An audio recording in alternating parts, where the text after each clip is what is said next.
I'm Michael Reynolds at SpinWeb. We are a website design, development, and online marketing firm here in Indianapolis, Indiana. Okay, good deal. So how many current employees do you have? We have 7, counting me. 7 counting you. How do you find candidates if and when there's a time for you to hire? Primarily, I start on social media, actually. I start on social media and ask my network of trusted colleagues, friends, advisors. But really, I kind of put the message out on Facebook, Twitter, LinkedIn. LinkedIn especially is a great way to find candidates. And that's where I really make the biggest connections, because it's so easy to post an opportunity on social media and then it gets redistributed very quickly because everybody wants to help out somebody they know that's looking. When you say you use LinkedIn, do you go into the jobs section of LinkedIn and actually purchase an opportunity to post a job, or do you post in your status update that you're looking for a certain type of position? I use my status update primarily. I don't actually go in the jobs or purchase any kind of package like that. I primarily just post the announcement in my network, and then it gets redistributed pretty quickly from there. And you link back to your website, where you just have a job posting listed with whatever information is pertinent to the position. Yep, I do post the job on our website. I like to have one central landing page with all the information about it, and then I use social media to distribute that message everywhere else that then networks it back to our website. Yeah. For obvious reasons, you're looking for folks who would be using social media in their job search anyway. Yeah, so that's valuable. But I think it's pretty universal. I mean, so many people are on social media now that I think pretty much any company can make use of that technology to find great people. Absolutely. Once you get all of those applications and folks start sending you, whether it be names of individuals or those individuals contact you themselves, how do you decide who you will interview? Well, we might be a little bit unique in that we don't even really look at resumes, hardly at all. We don't care about resumes. I want to see someone's LinkedIn profile. I want to see what they've written. I want to hear their voice, kind of so to speak, online. I want to see really how they've presented themselves, how they've really done their personal branding. I'm really focused on personal branding. Someone that just sends a single page resume and has no real presence or no kind of productivity footprint, I like to call it. That's not as interesting to me. If someone has no resume but they have a LinkedIn profile full of recommendations and work, they've got their slide decks from presentations there, they link out to their online portfolio, they have a blog where they write thoughtful industry-specific articles, that makes a much better impression on me than a resume. I really don't care about resumes. So what if someone hasn't been working for a while and they don't have current slides from presentations that they're doing? They're unemployed and they're job seeking.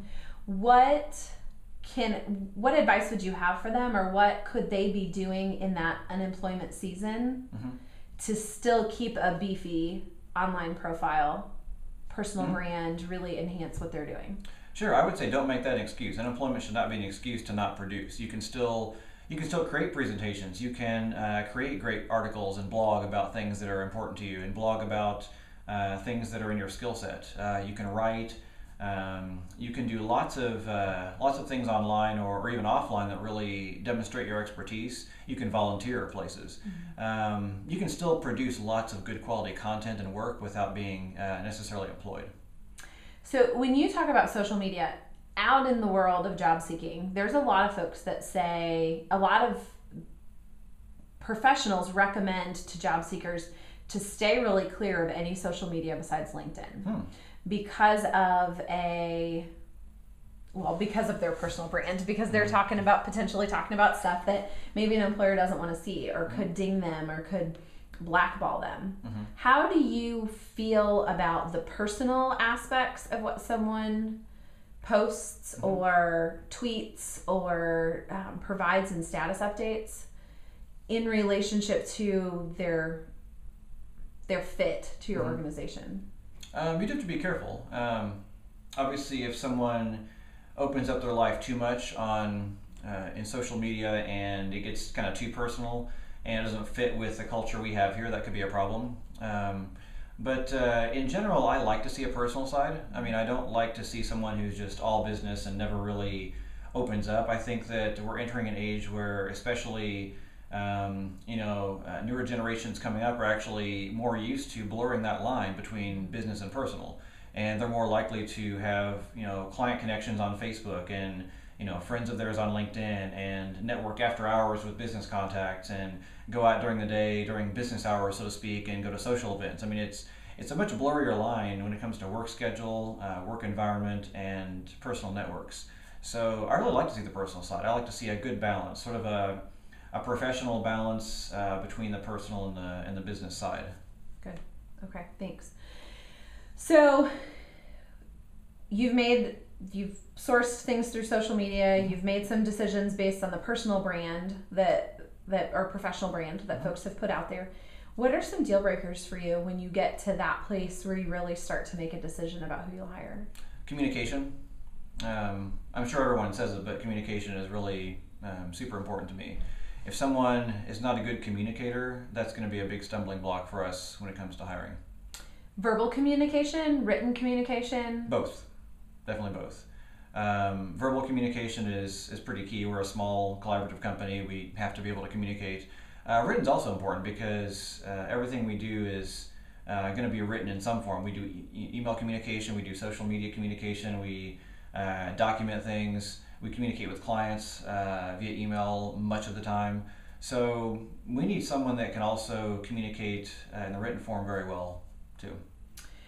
When you talk about email and social media communication, sometimes that line again gets a little blurred. Mm-hmm. Folks communicate through social media, through email in a different form mm-hmm. than they communicate with sometimes a college professor. Mm-hmm. Or how do you feel about that? Again, I think it's okay to show a personal side. I mean, I have clients that send me Facebook messages all the time, and that's how they like to communicate with me. That's fine. They put less attention on spelling and grammar, and it's sort of a little bit more casual, and that's kind of accepted, I think. I always want our team to present a pretty professional image everywhere, while still adapting to the kind of the guidelines of the medium. Obviously, on Twitter, you've got 140 characters. You got to keep things short and simple. Right. That's going to really affect how you communicate. So, there are certain guidelines you just have to understand as reference points when you communicate in different networks. Okay. What do you wish all job seekers knew? I wish they knew, or I guess I wish they would not be afraid to sell themselves. I've seen so many candidates come to us or come to other companies and send a resume and an email and that's it. Or maybe they'll send an email and a resume and they'll follow up with more emails saying, hey, did you get it? Can I, any interest or whatever? And that's kind of weak. I would, I mean, honestly, I like someone who's really creative, someone who says, okay, I'm going to connect with you on LinkedIn, I'm going to send you a link to my portfolio, I'm going to try and get in your calendar some creative way, I'm going to call you, I'm going to invite you to an event, I'm going to make a referral to you. Someone who's really going to be willing to be creative mm-hmm. and show they really want it, show they really have a desire. If someone kind of gives up initially after the first couple tries, I think to me that kind of reflects something in that person's motivation. Maybe they just don't have the motivation for that particular career move right now. I want someone who's really going to have a strong desire to go after what they want, and someone who's going to work hard and be willing to kind of put themselves out there and take a risk. So I like to see that quite a bit. Good. Last question.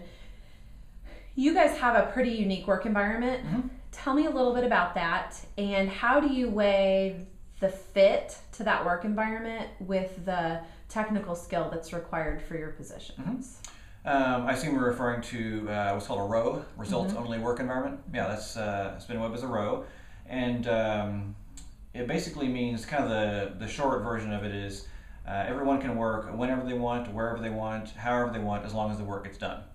Which means that we have no work schedule, no location requirements, no 40-hour-a-week requirement.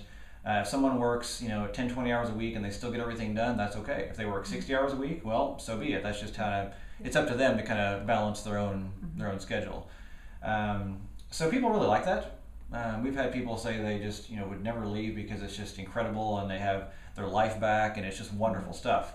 And it was developed by a company called Culture RX, and the website is GoRowe.com, GOROWE.com.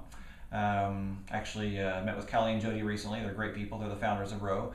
And how we balance that with the technical side actually works really well for us, because we're such a technical company that we have such an infrastructure in place that it was just such a logical move. It wasn't really a big migration for us. You know, we have cell phones and laptops and software online that can be accessed from anywhere. That's all we need. You know, we can work from wherever we want to. I've taken business calls from England before. They thought I was in the office because our systems are so seamless that we don't need to worry so much about that 8 to 5, you know, sit in a chair mentality. We have systems in place that bridge that gap between our flexible environment and kind of the rest of the world. So it really works well for us. So when it comes to making a hiring decision, how important is it that someone has worked previously in that environment or could work? Do you evaluate whether or not they can be productive in that type of an environment? Yes. A row will quickly kind of weed out people that don't produce, quite honestly. It's kind of a blunt way of saying it, but in a row, if someone's not producing, they can no longer hide behind, well, I'm in my chair from 8 to 5, so I must be busy, you know. We don't look at that. We don't look at hours. We don't look at presenteeism, how often you're at the office. We look at specifically, what did you get done? What promises did you make to us, to your team, and did you follow through on those promises? And if it didn't happen, it's pretty cut and dry. So you do have to be accountable and responsible and motivated to thrive in a row. So we do look for that. So yeah, I mean, it's a different mindset. I love getting people actually that are in a traditional environment first and come to us, because it's like they literally say, I got my life back. It just changed my life. I no longer have to ask for permission to go to the doctor. I no longer have to submit vacation requests. I no longer have to stay at my office from 3 to 5 even after I got my work done just because I need to look busy. You know, we don't have that anymore. Yeah. And so I love getting people in our company after they've been in a traditional environment, because it's so exciting to see how life-changing it is, and just the look on their faces as they realize, and it just hits them that they're allowing control of their lives again. It's phenomenal. That's awesome. Thank you for your time. My pleasure. That's all my questions. Thank Thanks. you.